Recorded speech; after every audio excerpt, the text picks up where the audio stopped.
children, and United for Justice co-sponsoring for Angels Spirit of Dread. And folks, this is part 2 of a 2-part series. If you didn't hear our conversation last night, and I'm sure we have a lot of new listeners because we asked everybody to send out email, make phone calls to make sure we had a bigger turnout tonight. So let's start out by introducing Lenore. She prefers to go by Lenore. Matusowitz. Welcome, Lenore. Thank you, Douglas, and I prefer Lee. Okay, but I thought you wanted to go by Lenore yesterday. It's just that Lenore is in all the papers. Okay. Yeah, and Melinda's not used to calling me Lenore. I prefer Lee. Mm-hmm. And so we also have Tom and Melinda Kula, K-U-L-A. Welcome. Hey, Doug. Hello, Douglas. Thank you for your help. Oh, you're welcome. Now, folks, you need to understand that these 3 special people in my life, we met first in New Hampshire with Tom and Lee, Tom and Melinda Kula, when I was up there investigating the baby Cheyenne kidnapped from the hospital by law enforcement before the baby was 1 day old. And we were able to help rescue that baby. A week later, she was back in her parents' arms, thanks to Alex Jones, primarily, and also, of course, Oath Keepers founder, Stuart Rhodes, who's been a speaker at one of my events in Las Vegas a few years ago, before he founded Oath Keepers. I'm an Oath Keeper myself. Anyone who is in the military or in law enforcement and government service would take an oath to honor and defend the Constitution against all enemies, foreign and domestic. And, of course, if anybody has their headlights on or is awake in this nation, they now know that the domestic terrorists in our country, the federal agents who are violating their oath of office and coming after the Constitution, violating the Second Amendment, and coming after our guns, trying to destroy the First Amendment and our right to freedom of speech and the right to assemble. And so I was so pleased that both Tom and Melinda Kula joined our organization. In fact, Melinda is our national coordinator for United for Justice. And, of course, she referred me to her sister-in-law, Lenore or Lee Matusowitz, and her husband, Tom, down in Texas. And that's the main thrust of our meeting tonight.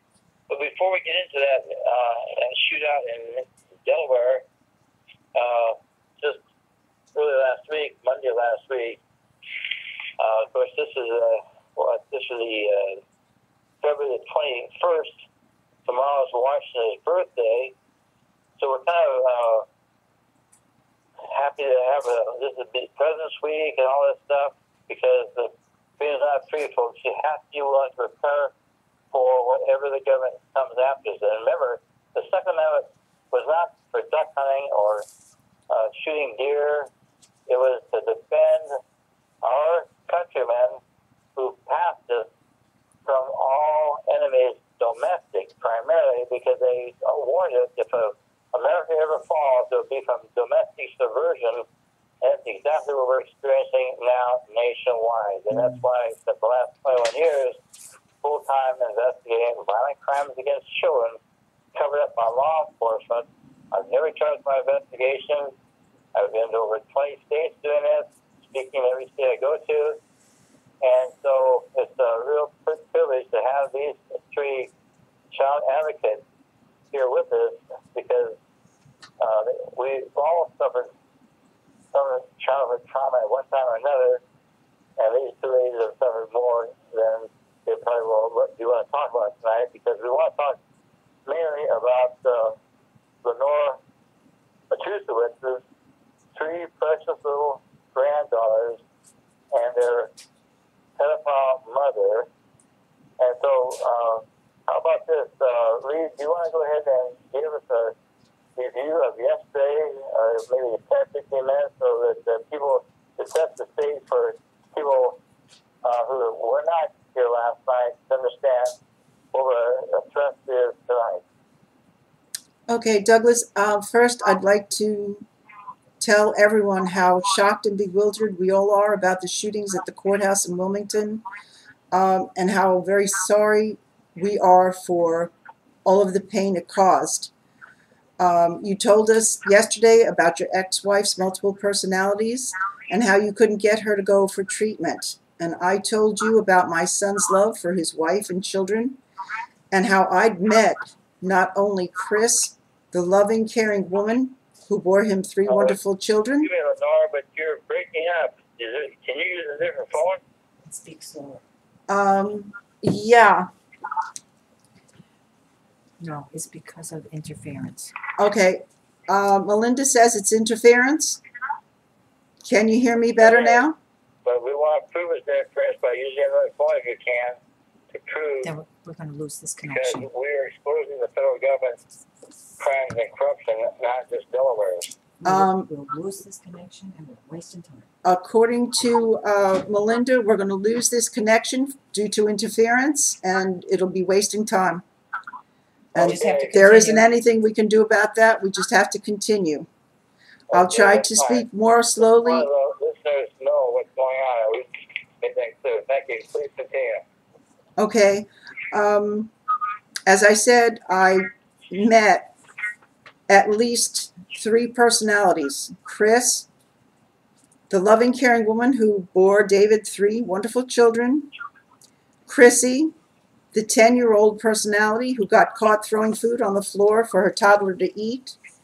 And Christine, who knew that the way to hurt David, her husband, my son, was to hurt his children.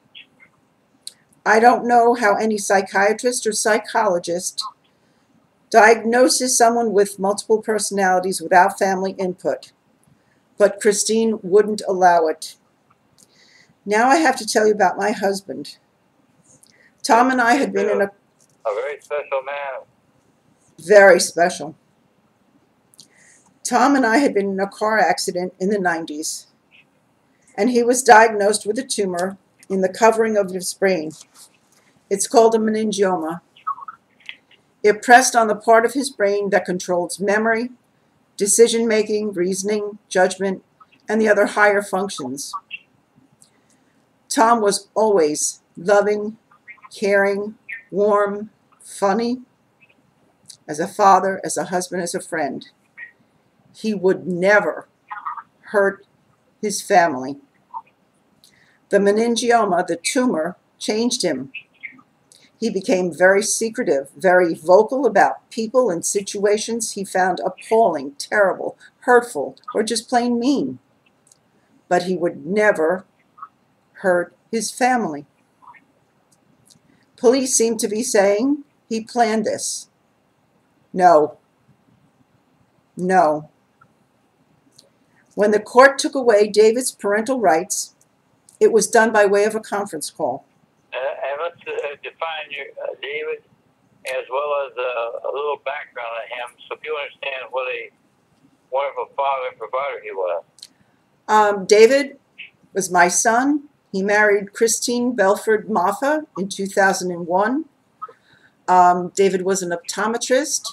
He worked with the Special Olympics committees in Delaware to set up the medical examinations, the free medical examinations, and distribution of prescription eyeglasses to the athletes at the Special Olympics. He gave his cell phone number to his patients. If they needed him, they could call him at any time. He adored, absolutely adored his 3 children, his three little girls. And he tried the best he could to be a good, caring, loving father to Christine's daughter from her first marriage.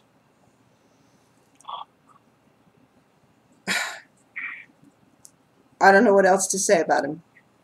He was fun-loving like his dad. He was very successful in the business, right? Yeah, oh yes, oh yes. And most of his advertisement was word of mouth. Go see my optometrist. He's Dr. Dave, and you'll love him. And a lot of people did. Not the letters he received in prison. When he was in prison, Well, wait a minute. Let me ask you, why, when after learning that your daughter-in-law had 3 personalities, did you experience all 3 of them early in the marriage, in her marriage, to your son, Dr. David? What happened to the 3 little girls and also her child by a different marriage? and her what? Would have helped set the stage so people understand why Tom felt so desperate. Go through the 4 red flags. Okay, what happened? One of the things that happened was Christine allowed her 8-year-old daughter from her first marriage to kneel on the back of her 1.5-year-old baby. And she was twisting the child's arm up behind her. The Did you see baby, this in person? I saw this in person. Right. And Christine was in La La Land. She was standing maybe 2-3 feet away. I heard the screams and the bellowing in the living room. Christine was standing just a couple of feet away, and it didn't register. I don't know why. It certainly would have registered with me if I'd been the mother. It registered with me as the grandmother. Then I saw Chrissy, one of Christine's other personalities, throwing food on a filthy rug for their toddler to pick up and eat. What was the age of this personality again? I'm sorry, again? This personality was about... Chrissy personality. All right, Chrissy was about 10. Right. Somebody new to babysitting. And she threw food on the floor for the baby to eat. And she said, it's time for you to eat. Pick it up and eat it. And she let the dog in. The dog was covered in mud. It had been running in the creek in the backyard, and it was raining. And the dog rolled all over the food, and she's saying, come on, pick up your food. It's time to eat. And she's talking to the baby. Then she left their youngest baby at, I guess the child was 3 to 4 months old. She left her in a shopping cart. We had been to a market where food and groceries and things were sold inside, some furniture, some flower arrangements, things like that.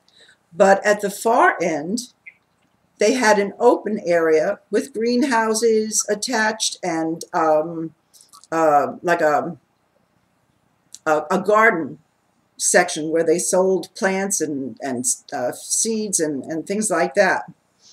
She left the child at that entry, and when David said, oh, come on, we're getting ready to leave, she walked up without the baby, without the shopping cart. And when David said, where's Karen? Chris said, who's Karen? We couldn't believe it. We couldn't believe it. And then Laura developed a rash, what looked like diaper rash. And when I cleaned her up and put Desitin ointment for diaper rash on her, I had her spread her legs and I saw a torn hymen. I wouldn't have thought anything of it. She was 5. She might have been exploring her body. But Laura said, I didn't like playing Lick the Lollipop when we first started, Grandma, but it's okay now. And then she clammed up when she realized I didn't know what she was talking about. She also said, Mommy taught us all about the G-spot when we were in the bathtub. And then again, she clammed up. She wouldn't say anything. And thirdly, She said, I have to do things to my mommy. It's a big secret, and if I ever tell, mommy will be in trouble. I don't want my mommy to go to jail. The last thing, Christine brought the 3 girls home from a visit, a weekend visit. And as she dropped off the goat's milk, vitamins, minerals for the second child who has autism, she said, when I sell David's 3 blonde, white American girls, I'm going to get $50,000 each. And they'll never be found because of my connections to the local crime family. Bye, I'll see you next week. I was flabbergasted. I was flabbergasted. This is a woman. She and David made my daughter. This is the woman David loved. This is the woman who was the mother of my 3 natural grandchildren. I didn't know who this woman was. Okay, let's see, who wants to speak next? Tom, go ahead. Well, what do you want me to talk about, Doug? Well, since both of you are named Tom, it's a little confusing here. So first of all, Tom, what's your relationship to the Matusowitzes? Lee is my sister. Exactly. Yeah, and Tom was my brother-in-law, and David and Amy, my niece and nephew. And the girls are my great-nieces and goddaughters. Right. And what was the last time Lee and you have ever seen your her grandchildren and of course your nieces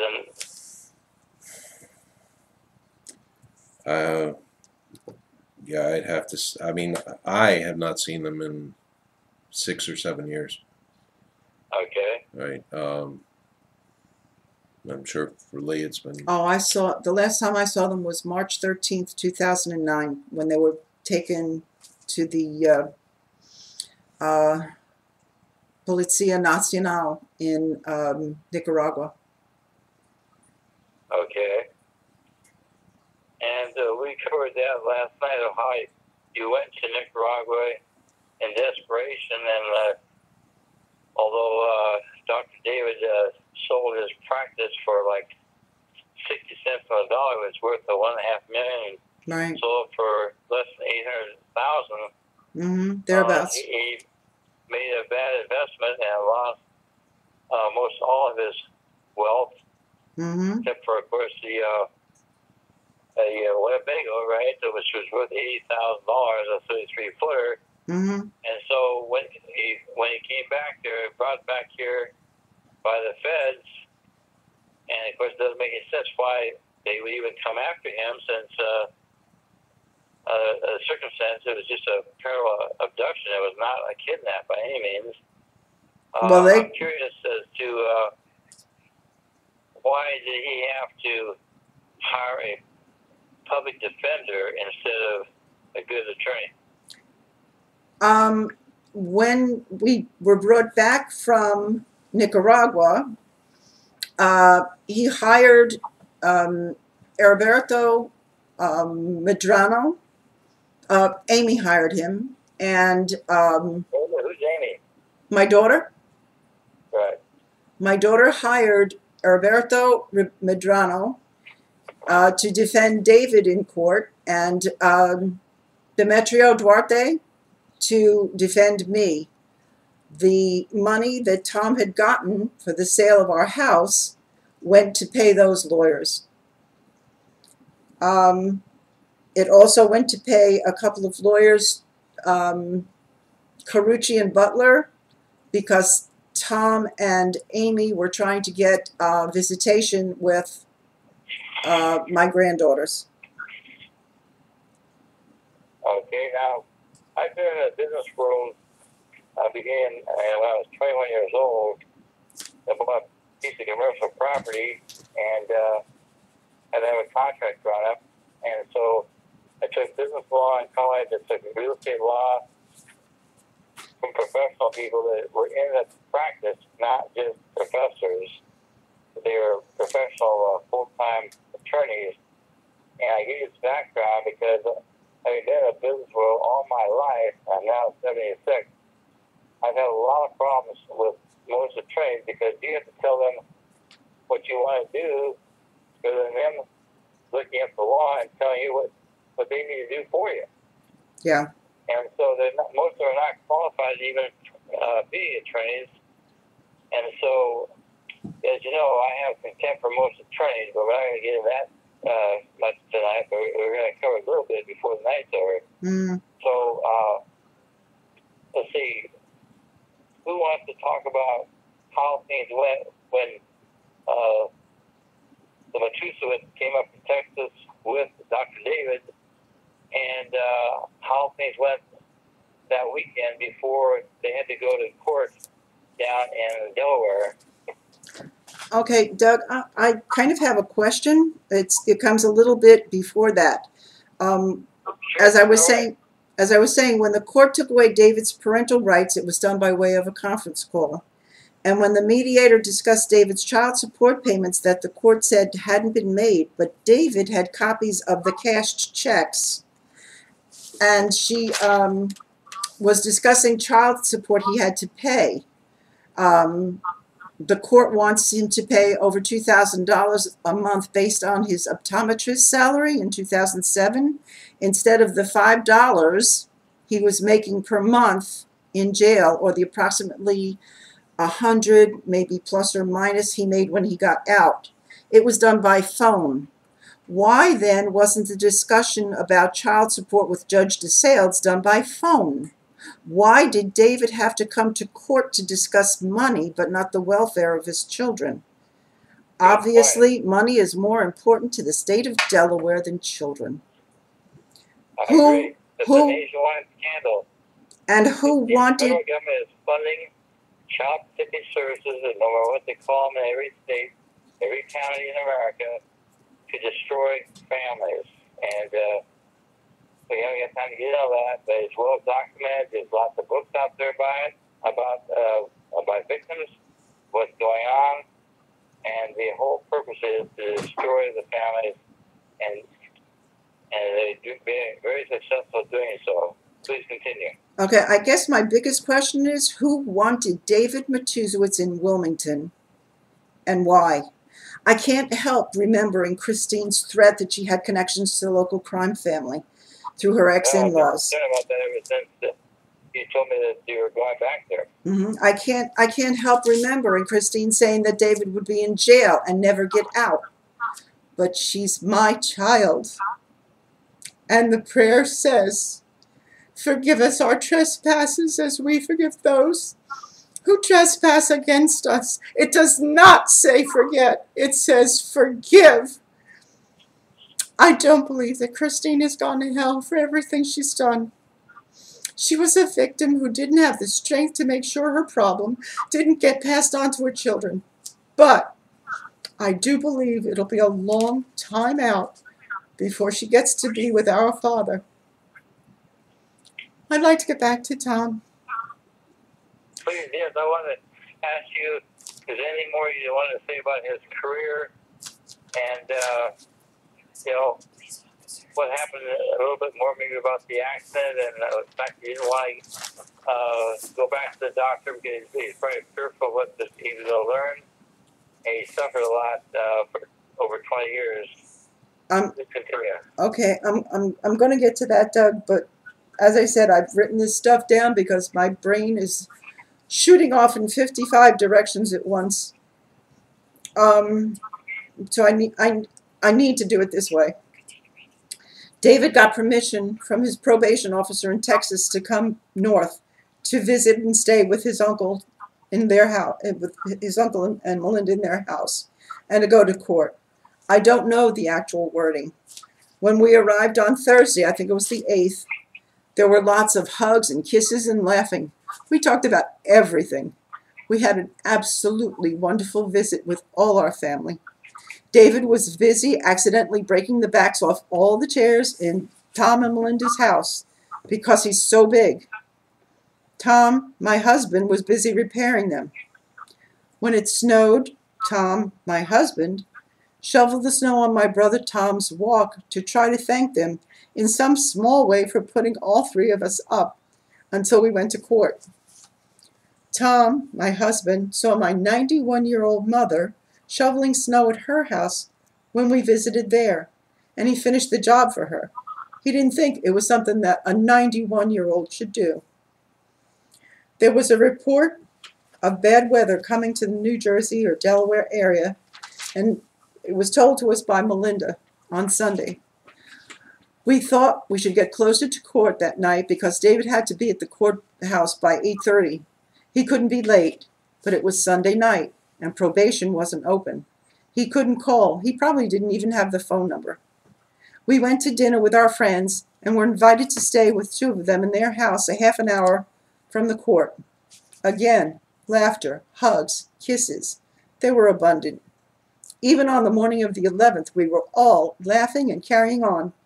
David collected his paperwork for court. Tom went out to the car after Peg came downstairs to convince me to stay at her house in comfort instead of sitting on the hard benches in the courthouse. She said my back and neck problems would not benefit from those benches, so I stayed behind. Though nothing was planned. David collected his papers, sipped his coffee, and started to leave, and I said, "Break a leg." Later, we heard about the shooting. I was told that David shot his wife, another woman, two officers, and himself, and was dead. No! Was my first thought. David believes in God too much, and he wanted to talk to Christine about their children. He wouldn't have shot her. He was looking for any crumb of information he could get about them. I had asked Tom not to carry any weapons on this trip. I understood his need to carry a gun where we live in the middle of cartel country on the border of Texas and Mexico, in the middle of drug central, where home invasions and kidnappings are an everyday threat, but not up here. Tom wasn't behaving normally for the longest time. He told me he wouldn't bring his guns, but we took two cars. The heart of who my husband Tom Matusewicz is. He was a cameraman in the Navy who was trained by the military to shoot with a camera in one hand and a gun in the other. A policeman trained to protect his community. A United States postal worker, first serving his community, delivering the mail, and then fixing the machinery that kept mail flowing. Finally, he was a school bus driver charged with the safe delivery of children.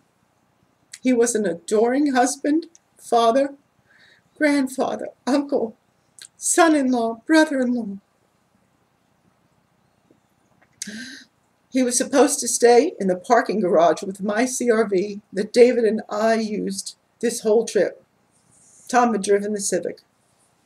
David's attorney, Eddie Medrano, had said he'd had his briefcase or his laptop or something stolen from his car parked in a courthouse garage, and we can't afford to have anything stolen. We can't afford to replace it. David doesn't own a car. It was reported that he was driving his Civic. Only my husband drove and owned the Civic. I'd like to clear up something that was reported. A gentleman from Florida sent me the book, Kill All the Lawyers. None of us, not Tom, not David, not I, have read it. The man that sent it went through a horrific divorce, and lawyers helped take away his hotel or motel, all his bank accounts, everything. Then he got everything back, but the experience shook him to the core. This man is not a member of Unite for Justice. He's not an advocate. He's just another wounded soul. He didn't even write the book. I'd like to address why Tom wouldn't have his tumor checked out.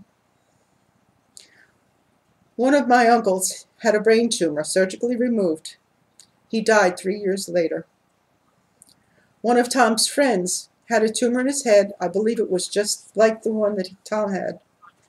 And he died following its removal.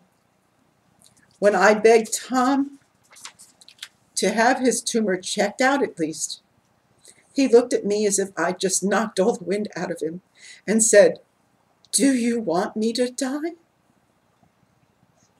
We didn't know that medication preceding surgery would help the condition, and a prominent physician attorney, a prominent national physician and attorney, stated that when this twofold procedure was followed, people became normal, their old selves once again. What I wouldn't give to have known that. Now I want to address how I know Tom didn't plan any of this. First of all, he was planning a Reuben sandwich party with Mary and Renee Flores when we got back. We already have the fresh corned beef and the sauerkraut, and my husband loves to eat. He bought lots and lots of packets of seeds to plant a garden in March.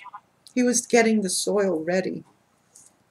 He planned a trip to Disney World in Florida for next year to take my youngest granddaughter, Tatiana. He planned on taking care of Amy's property when she takes Tatiana to a dude ranch later this year. And he emailed... Amy's your daughter, right? Amy's my daughter. And he emailed Amy either the day before, that would have been Sunday, or the morning of the shooting. He's planning on helping Amy because she's helping us. He couldn't help her if he was planning on killing somebody. He planned to sell the 2 cows in our pasture and kept trying to catch them to do so. So he could purchase several calves to start a herd. He borrowed a trailer from our butcher to transport them when he caught them, but he couldn't catch them. His body was so twisted, he couldn't run. He contacted the man who had taken cows to auction for him previously to take these 2 cows to auction for him. And though the man came out, I think it was twice, he couldn't get them into his trailer. He'd contacted the Department of Agriculture, I think off Route 83, and I think it's in McAllen, Texas, to start new pasture, to level the land, and find out what grass seeds to plant. He wanted also to plant a small orchard of mixed fruit, grapefruit, oranges, and lemons. He couldn't do this if he wasn't going to be there. He invited Diana, Melinda and Tom's daughter, to come to Texas to ride Traveler, his horse, and to stay a while. Afterwards, he included Tom and Franklin. If Melinda wanted to come, she'd also be more than welcome. He was looking into taking my 91-year-old mother on vacation, either with talk tours or on an Alaskan cruise. He was gathering information about transportation, accommodations, and all the rest. If he was planning on killing somebody, why bother? He was planning on going to a rodeo. I think it's in Mission, Texas, after we returned. David had never been to this rodeo, and Tom wanted to take us. He kept he kept all of our W-2 forms from Social Security and the post office. If he wasn't planning on returning and meeting with our accountant, Tom would have given me the form so I could at least get the taxes done. Of course. Tom dislocated his knee. He was given painkillers and anti-inflammatory meds, but he only took a few. Dr. Colley, like the dog, from the Veterans Administration in Corpus Christi said a meningioma might be interfering with the pain reception in Tom's brain. He was planning on seeing Dr. Colley in Harlingen, in Texas, the week after we returned to Texas. Finally, I'd like to address the judges who heard the cases against David and me. When did you live with someone with mental problems? What doctor has? You can't possibly imagine what it's like, especially if you love, truly love these people. Okay, Doug. Okay, Lee, I'm sorry it's so hard to deal with these issues and the pain of losing your precious husband of 40 plus years. And so, obviously, it's a trauma that you'll never really totally recover from. But I needed to address this book you mentioned, Kill All the Lawyers. Yes. That is a world famous quote that everyone that's ever read anything about Shakespeare knows that Shakespeare made that statement, kill all the lawyers. And so when some people have so many problems with lawyers, I certainly know that between you and your late husband and your son David and obviously your daughter Amy and your brother and Melinda, any person you can think of out there, 99% of them have had problems with lawyers if they ever dealt with one. And that's why I say, as far as I'm concerned, most of the lawyers do not deserve to practice law. So, let's see. Tom, why don't you kind of share how things went there? We don't have a lot of time left. Maybe we should just move ahead and discuss what happened in court that day. Who was in court, who wasn't, and why not? Well, as I understand it, the only member of the family that made it to court itself was David. As Lee indicated, Tom was supposed to stay with the vehicle. He went into the lobby with David, wished him good luck and goodbye, and supposed to go back to the vehicle. Right. Obviously, we know he never left the courtroom, The courthouse. Okay. Is there anything else you want to say about what happened in the court that day? Or I know Melinda has experiences that happened when she was there that day. Melinda, you want to share what you went through that day briefly? Yes, Douglas. Douglas, Tom and I went to court on Friday. The purpose of Tom... We got married. You have 2 Toms we're talking about. My husband and I went to court on Friday, after the shooting. The courts wanted to hear from my husband's own words, his own voice, as well as my own, that we would in fact welcome David into our home in the interim of the different courts. And of course we would.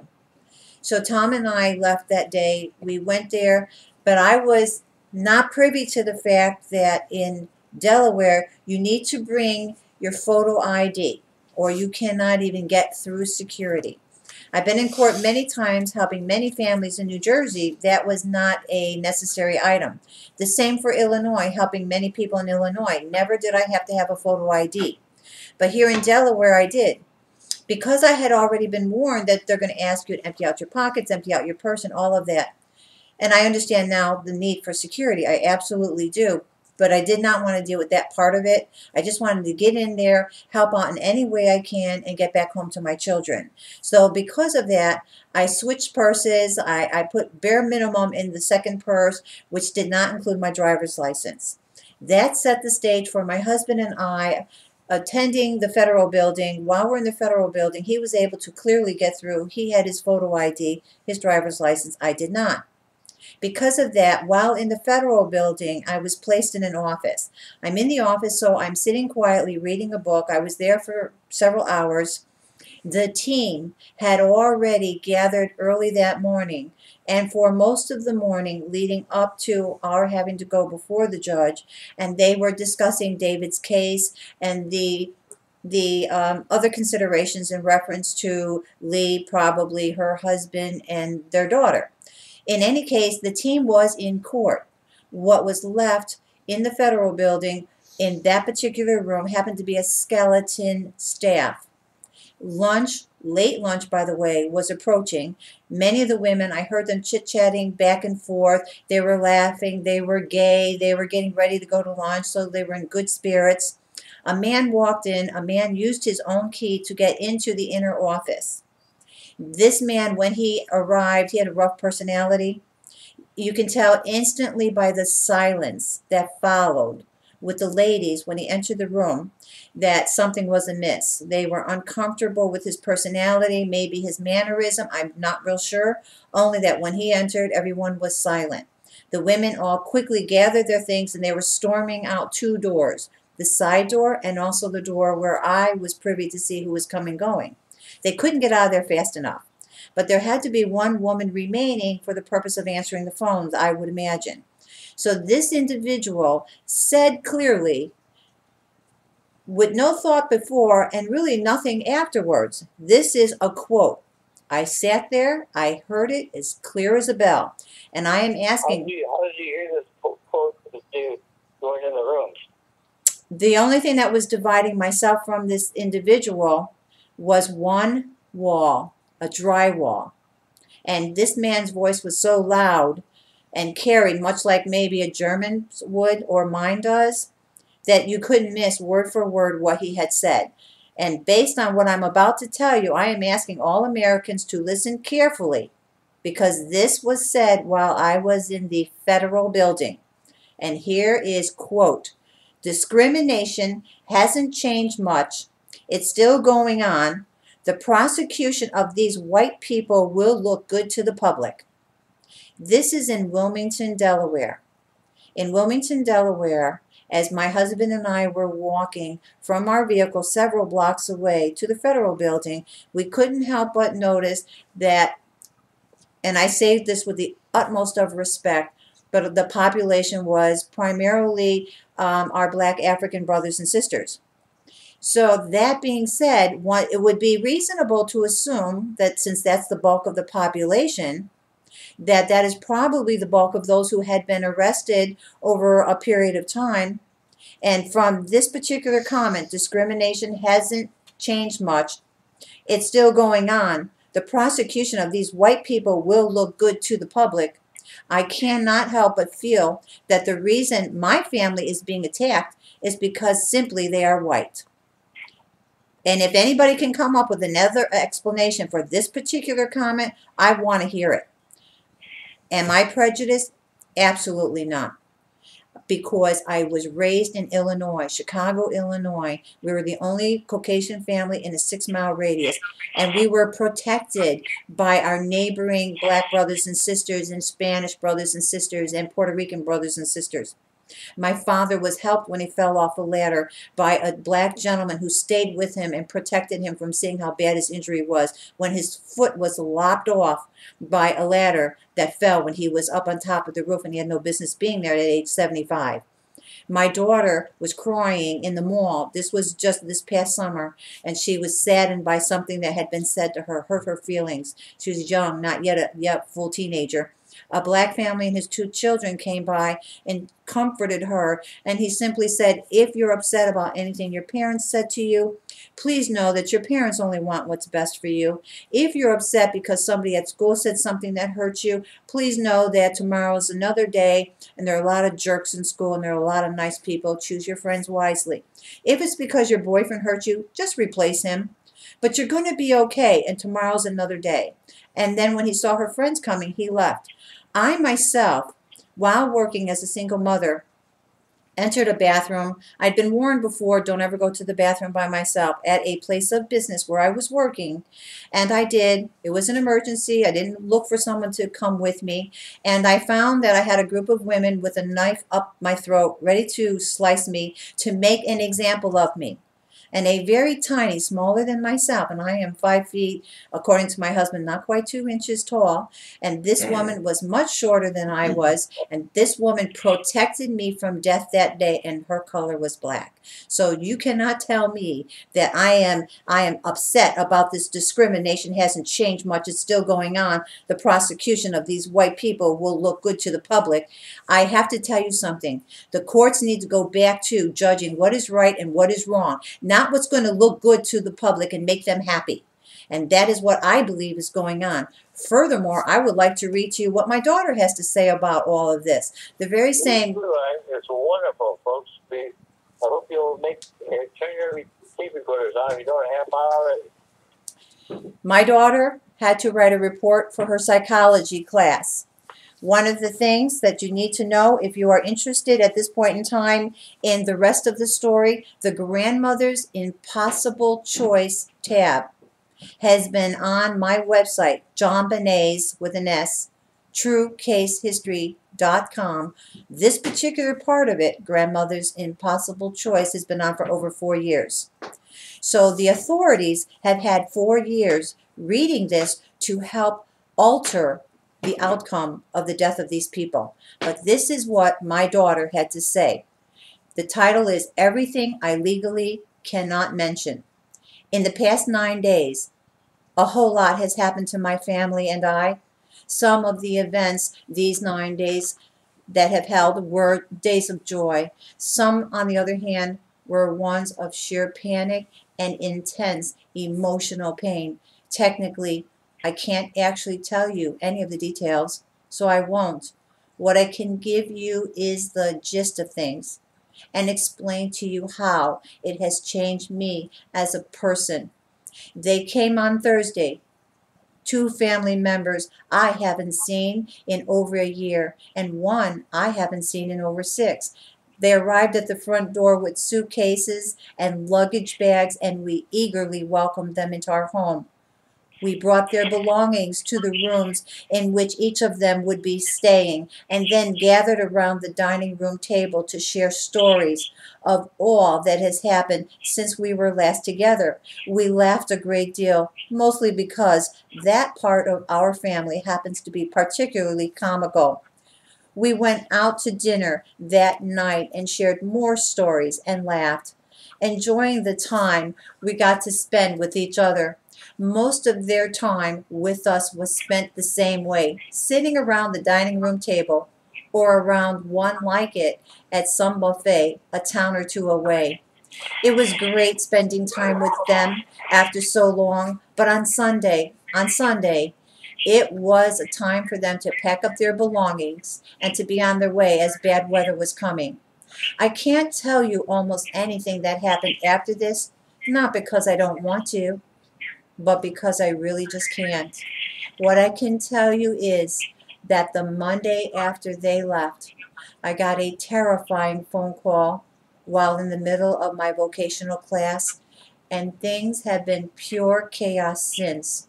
One after another, police officers, detectives, and news reporters alike have been traipsing through my front door, asking questions and writing paperwork.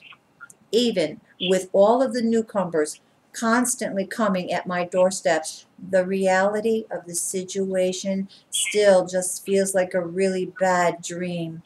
Now, just as we speak, my family is on their way to court to figure out what is going to happen from here. You may not know any of the details about what has happened, but that's all right. All you need to know is that the events that have occurred in the past 9 days, and surely the ones that will follow, have made me a stronger human being and have taught me to fight as much as I can for what I know is right.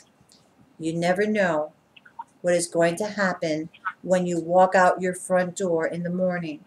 It could be just another day, but it could also be the day you lose a loved one, and in turn, you lose a piece of yourself. We say that the hour of death cannot be forecast, but when we say this, we imagine that hour as placed in an obscure and distant future. It never occurs to us that it has any connection with the day already begun, or that death could arrive this afternoon which is so certain, and which has every hour filled in advance. We can banish dangers, but we can't banish fears. We must not demean life by standing in awe of death. And her final quote, God himself took a day to rest in, and a good man's grave is his Sabbath. Again, a Grandmother's Impossible Choice tab on John Benet's TrueCaseHistory.com is where the rest of this story is, and it has been for the last 4 years. But I'm sorry? Exactly. But Douglas, there's another thing that I would like to say in reference to all of this. Please do. As Lenore has been at our home and most welcome to stay here forever, we love her dearly. We found ourselves being stalked is a very good word, and I understand that this must be done, investigation, if you will, please. But what was disturbing from a mother's point of view is my husband, when he left, came and went. Occasionally there would be one car on my husband. When I would leave, come and go, grocery store or what have you, there would be one car, one unmarked Delaware State Police car on myself. My son Franklin, who is as tall and as strong as my husband, had one car on him when he went to and from work at a neighboring town. But my daughter, my very small, very thin, very petite, very fresh daughter who just turned 18, she does not have one car on her when she left my home to go to her grandmother's house with her Chuchi, with Lenore, to pick up a second vehicle. She doesn't have one car on. She doesn't have two. She doesn't have three. My daughter has 4 unmarked Delaware plates, state police, tailing this young lady, all their windows tinted out except, of course, the front windshield. Mm-mm. She has 4 state police vehicles on her, zigzagging in and out, playing leapfrog, trying to hide the fact that there were 4 of them there.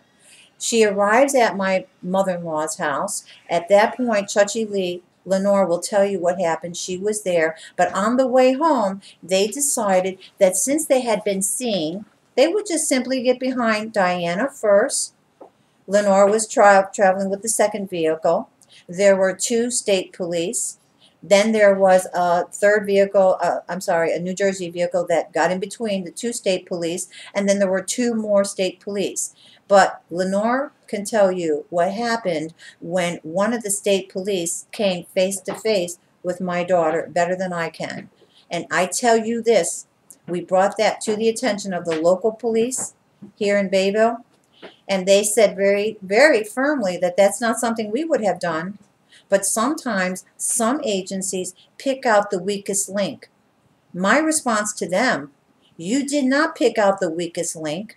You thought you did, if that's why you followed my daughter. 4 cars. She could have had an accident. It could have made her an unsteady driver, therefore endangering other people.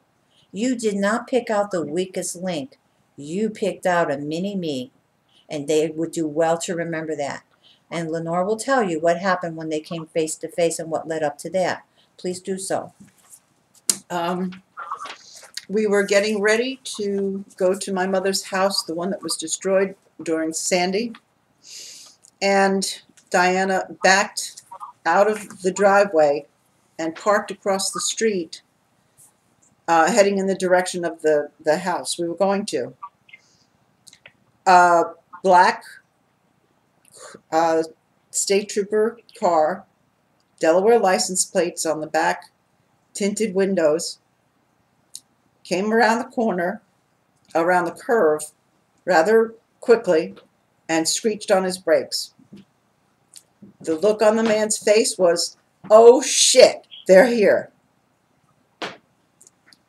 He pulled up parallel to Diana.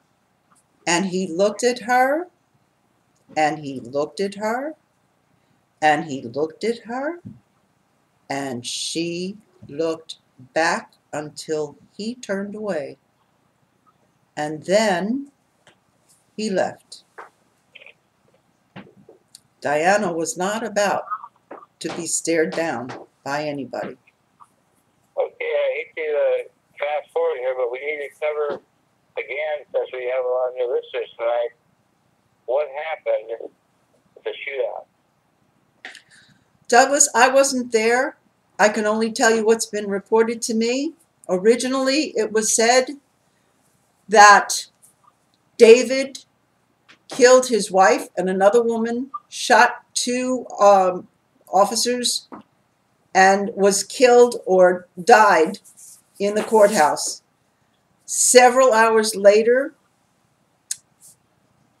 I think it was Detective Ride, came in and he said, "You were misinformed. David isn't dead. It's your husband." I was relieved that David wasn't dead, and I was devastated that Tom was. Of course. Well, somehow we're going to get the justice for your husband, for your son, and your precious granddaughters. I don't know how it's going to happen yet, but from what Melinda says, the federal government knows that United for Justice is alive and well. We have many national prominent people. In fact, most of our national organization of over 80 co-founders in over 20 states are nationally prominent. And so, Melinda, would you maybe just kind of wrap up here by saying what you were told by someone, I think it was a federal agent, but I don't know who it was. I would like to once again remind and warn all American citizens, please listen carefully, because this was overheard while I was in the federal building. Discrimination hasn't changed much. It's still going on. The prosecution of these white people will look good to the public being 80 to 90% African Americans. Is that how justice from this day forward is going to be determined? Is that really what all of us want? We have enough criminals that are governors. Let us not forget what happened to Illinois. The last two governors are in jail for corruption. In New Jersey, right here, in Fort River, New Jersey, in Ocean County, where I lived for 24 years, 3 police chiefs were forced to step down. And by God, they're hiding the reason as much as anybody could. And what was it about? It was because they were corrupt. Because in Fort River, New Jersey, Lacey Township, the police chief and his officers are the drug dealers. They won't take down a meth lab that over 100 complaints have been phoned in, written in, walked in through their doors because it was next to a military family. That meth lab is still alive and well. Why? Because the police department in Lacey are protecting it. We're fighting this kind of corruption. Excuse me, but we're at the end of the hour here. Lenore, would you please pose a prayer? Dear God, please protect all of the children, mine, yours, everybody's. Make them strong. Make them understand that honesty is the way that they should live their lives. Make them understand that telling the truth, the whole truth, is what they have to do to keep themselves safe and to tell everything they know so that nothing like this ever happens to anybody again. Let those who have mental illnesses get the help that they need. And let those of us that are left get peace. Amen. Amen. God bless you, Lenore. And folks, we plan on putting these 2 hours on YouTube. Please spread the word and help everybody to get justice for these precious families. God bless you all, and thank you so much for participating. Good night, folks. Good night. Good Thank night, you, Douglas. Mr. Millar. Thank you.